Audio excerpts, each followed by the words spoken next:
We're here to make a new type of news. New insights, new styles, and new topics every day. We are News Generation. Making news just for you. It's March 14th here in Seoul. I'm Shin, and this is News Generation, where we make the news at Arirang's very own open studio. Every morning, we'll discuss the top issues and latest current affairs affecting people in their 20s and 30s. Joining me in the studio is Choi Ji-hee. Good morning, Yoon. And Park Ki-hoon. Thank you for having me.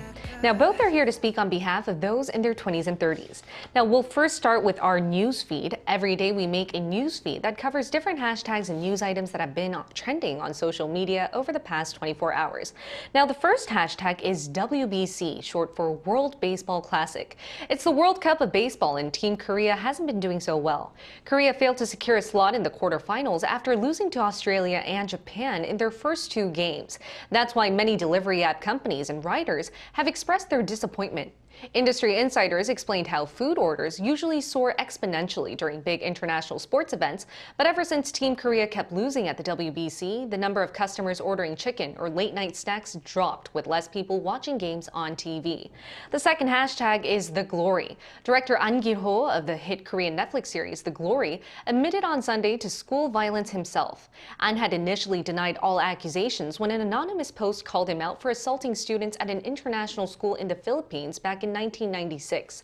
He later confessed that he did hit other students, but that was only because they had been taunting his girlfriend at the time for being in a relationship with him.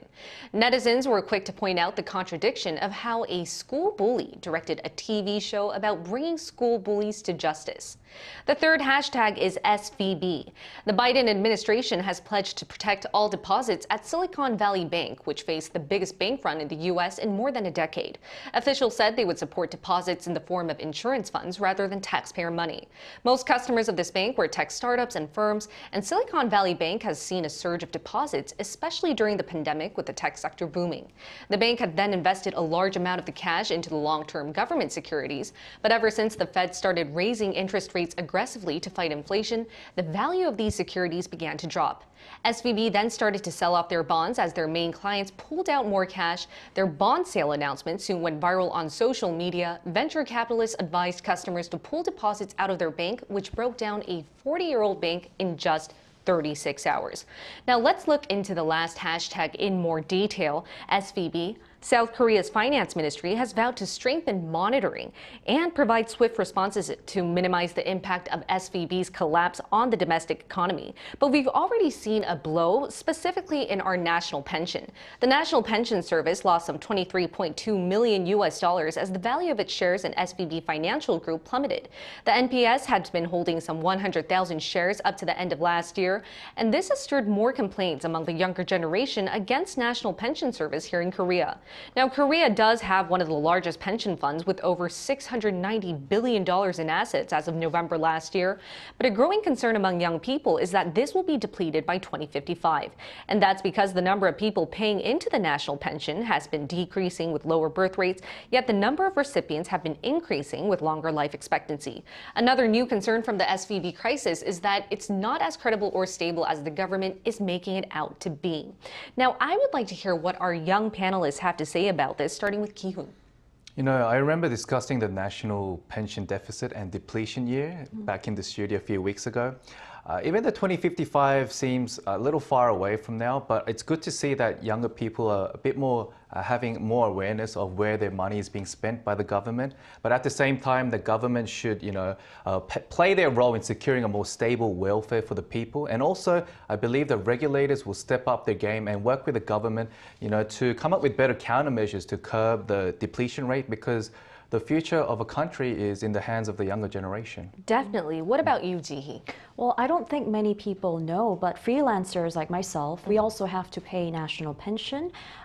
If you're a resident working in Korea and you earn an income of at least $255, then you have to pay these pensions. But the thing is, I recently found out that if I turn 65, the amount of money or pension I'll be getting is around $500 per month, which is not a lot. So I was thinking, I don't want to pay for this. I just want to save up myself or look for a better insurance maybe.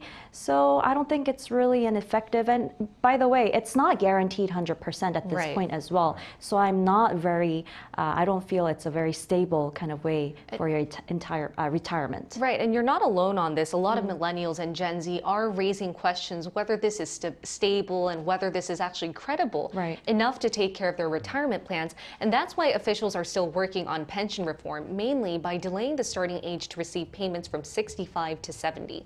Now, that was our news feed for this Tuesday. Let's now look at what we'll discuss today. A hint is, it's Whiteday here in Korea, so take a look at the screen to find out more. South Korea basically celebrates Valentine's Day twice. How? Well, like most parts of the world, it celebrates Valentine's first on February 14th. But the twist here is that on this day, only the girl is supposed to give guys chocolates. Then exactly a month later, on March 14th, the guy gives candy to the girl. This day is called Whiteday. In fact, there's even a Valentine's Day for singles. It's another month later, on April 14th, and it's called Black Day. This day is for single friends who can't celebrate either Valentine's Day or White Day and didn't get any chocolates. Instead, they treat themselves to a bowl of black bean noodles, jjajangmyeon. These are just a few of the many different unique holidays and anniversaries many young people in Korea celebrate. Today, NewsGen aims to answer 3 questions. 1. How important is celebrating these unique holidays and anniversaries for the younger generation in Korea? 2. What are some distinctive ways the younger generation here celebrate anniversaries compared to those in other parts of the world?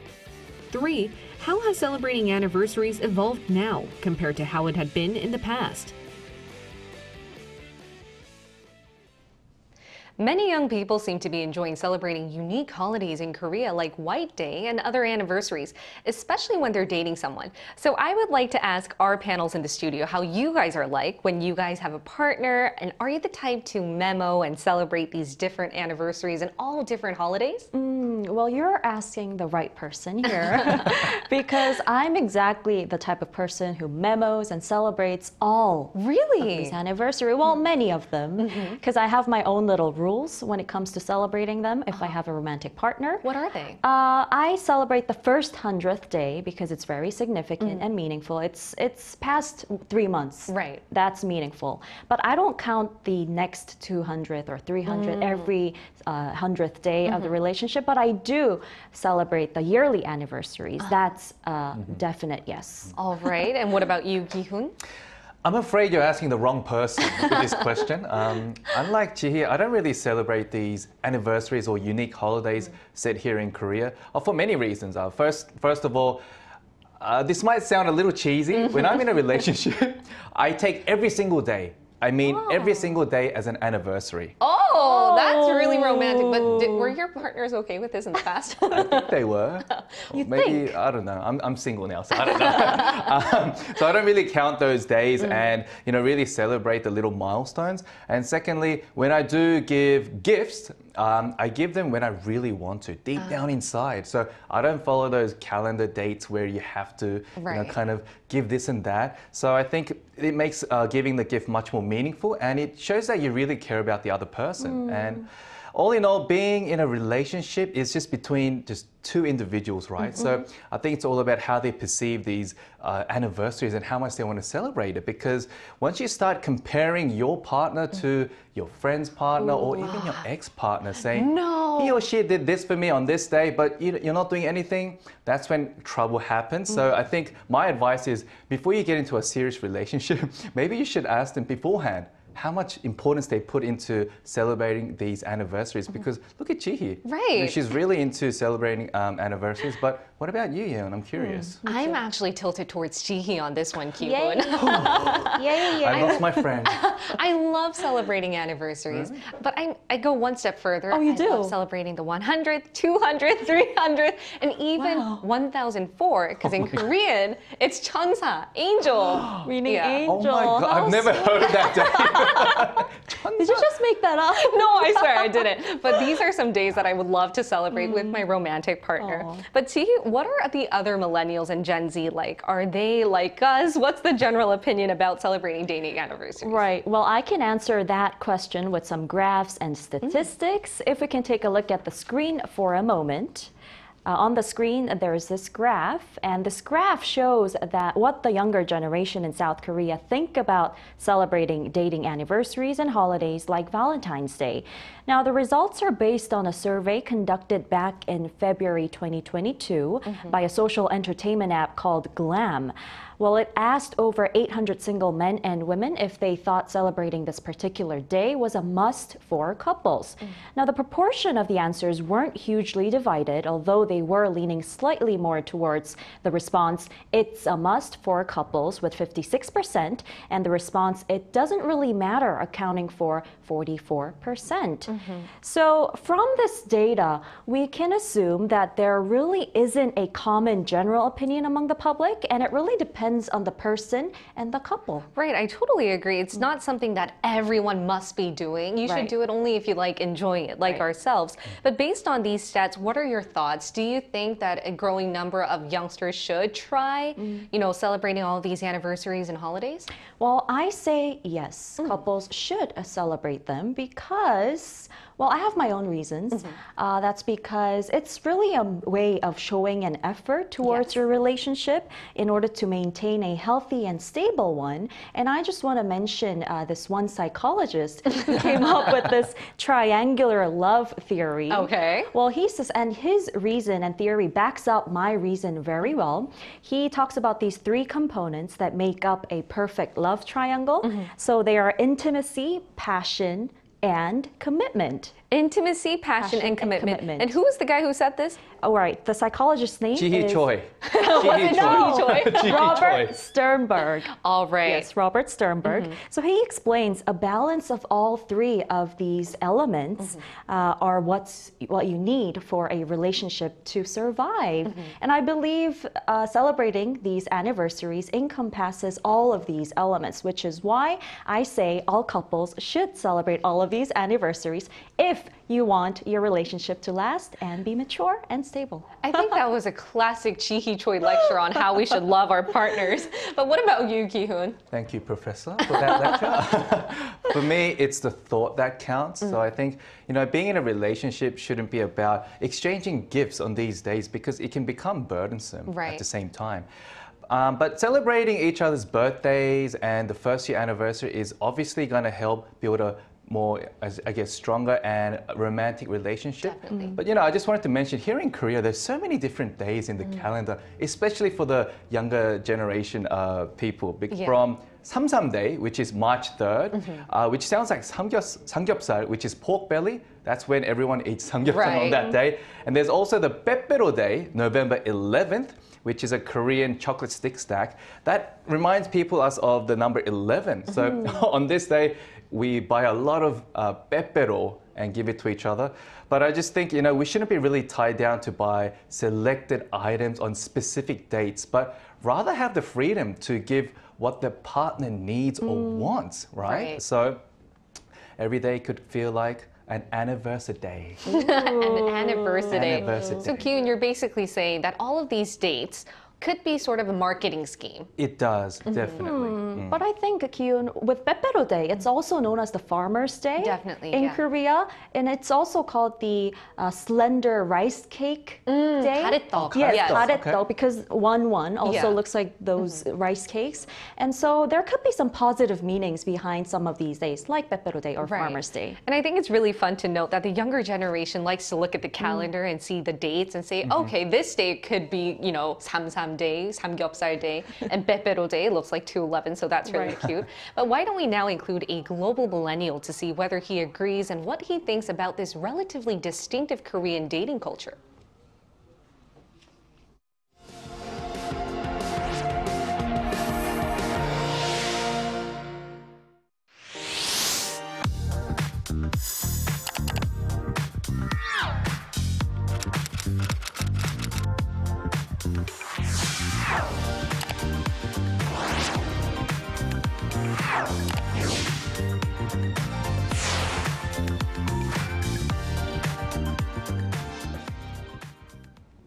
We're now going to include a global millennial in our talks. It's Benoit Di Pascal, originally from France, who's also well aware about the dating culture based on his time living in Korea. He's actually married a Korean 3 years back, so it's great to have you here with us, Benoit. Thank you for having me. All right, so as we mentioned at the beginning of our talks, today is Whiteday in Korea. Are you familiar with this day and do you celebrate it as well? Yes, I am familiar with this day.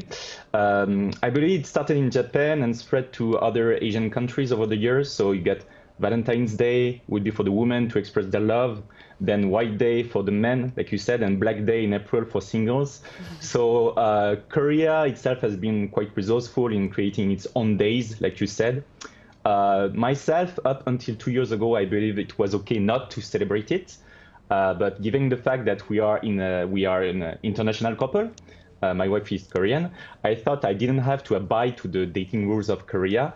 So when my wife got angry at me for not bringing anything home that day, I understood that I should never miss an occasion to express my love. And I think that's how I see it. I don't really care about the origin of the tradition or what should be done on that specific day. As a married couple, you should never miss an occasion to express your love.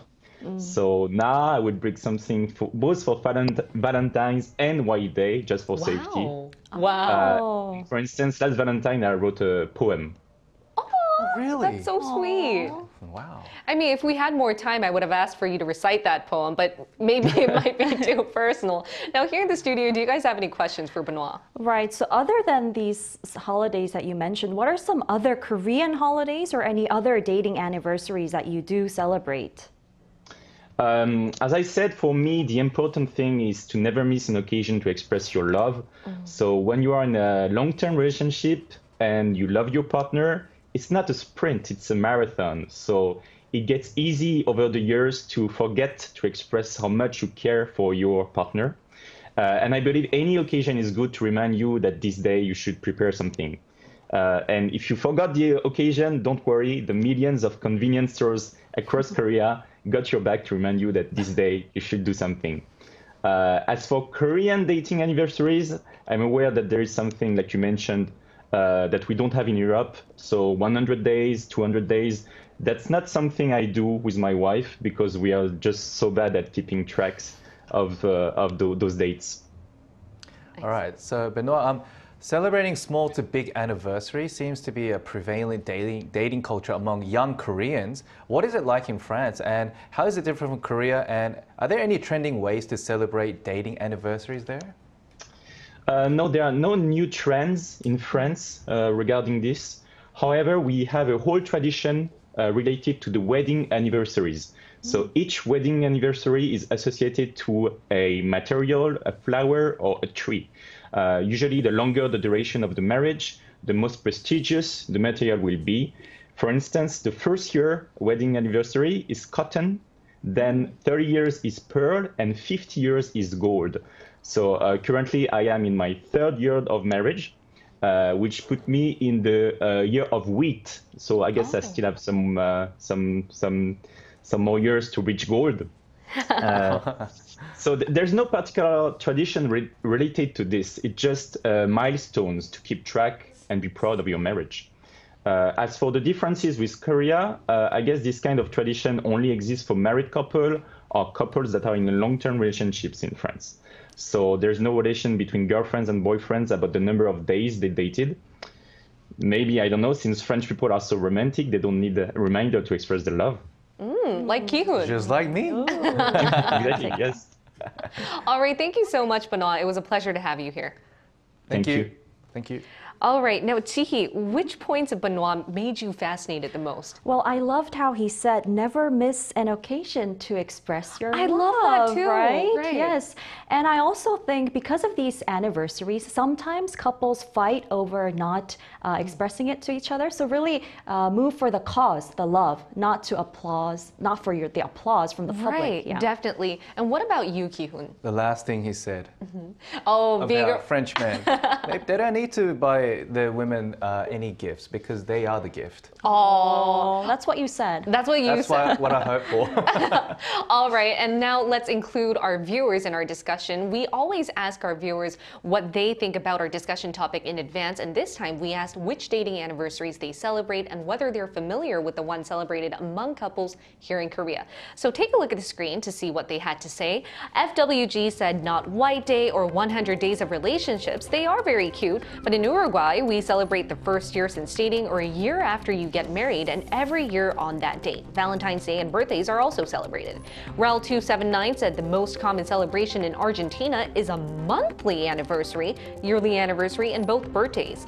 Valentine's Day is kind of new in my country. Tiras Bell said usually significant events like months of being together, such as a 6-month anniversary and upwards like a year, 2 years, and so on. And I've heard of Whiteday and the 100-day anniversaries. I honestly think they're great ideas that should be applied in the United States. Now, what do you guys think about these comments, starting with Chihi? Well, I thought it was interesting how Raul said in Argentina, they also have monthly anniversaries. I know. That's a lot to celebrate. But I like the fact that they are a big celebrator as well. I know, we should definitely go to Argentina together. Yes. And you? I'm not going to Argentina. I like FWG's comment where you wrote Right. celebrating the first year and of course when you get married and the Valentine's Days and birthdays. So, you know, my new goal is to be a French man living in Uruguay. That's my new goal. Awesome. And every day we do upload questions related to our discussion topic for our viewers to answer. If you want to participate, please search ArirangNews on YouTube. Look into our community tab. The link is right below. Now, we've already come to the final part of our discussion, and I would like to wrap up by asking you guys how you hope this Korean distinctive dating culture evolves. So are you guys for or against more dating anniversary celebrations or new unique holidays from popping up? Well, you know the answer. Yes, I honestly do. Definitely, yes. Yeah. Yes. But I really do hope that this custom could really expand so that it doesn't really pertain to your romantic partners, but these anniversaries can be used as opportunities to express your appreciation and love and care to your families, friends, and co-workers as well. Because I mean, every day you could be shy to say thank you or express your care. Right. But on these days, you can hide behind a great cause and say, Happy Whiteday. Oh my gosh! Thank you so much. One for Ji-hoon. One for me as well. You get one too. Thank you so much. Wait, I have something for you guys you as do? well. I knew you I'm did. a romantist. All right. Okay. Where Let's is see. it? Okay. What? Ta-da. Oh, I Okay, I'll love take it. it. Okay, I'll take I it. guess. So. Thank you so much. So, picking up from what Chi said, I mean, you can express your love through like items that cost money, or just through what I just did, like gestures or like just meaningful words. Right. I think True. as long as you can get your message across and the other person feels the same way as you, guys, share the love and Happy Whiteday! Happy White Happy Day! Whiteday. All right, today we talked about the unique dating anniversary culture here in Korea among the new gen, and we'll be here every day from 9:30 a.m. to 10 a.m. Korea time, bringing you the topics that young people are talking about. Special thanks to Choi Ji-hee Always a pleasure. and Park Gi-hoon. Always a pleasure. And thank you everyone for watching. We'll see you tomorrow. We are News Generation.